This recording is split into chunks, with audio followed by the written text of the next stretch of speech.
day, but let me also show how my usual day was.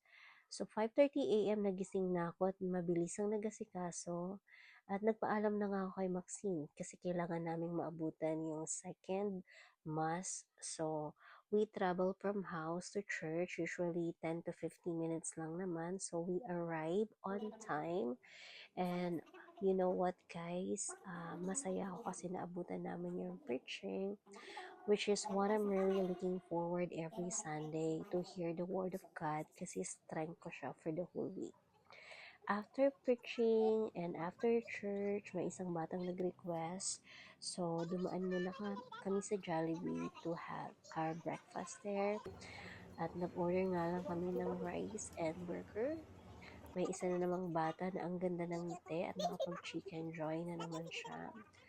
So, we had a breakfast there and after that, dumaan lang ako sa bangko ko to withdraw some money kasi kailangan ko na rin mag-restock sa fridge.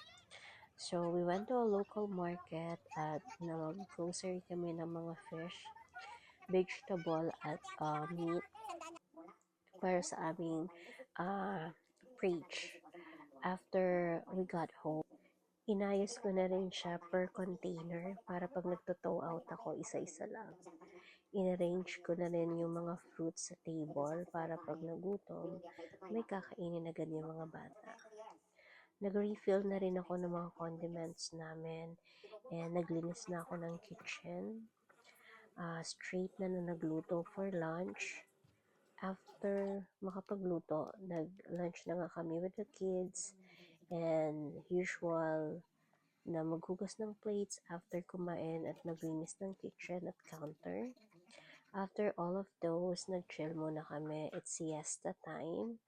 So, nanood muna kami ng Korean novela with the kids. And at the same time, nagpagkulitan ako dito sa batang to.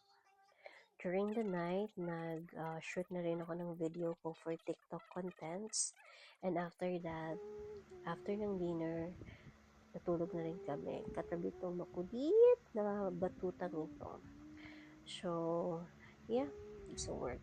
Tinitake advantage ko talaga tong rest na to and to do all the things na gusto kong gawin. So, ayun lang guys. Always remember, life is short, worry less, live more.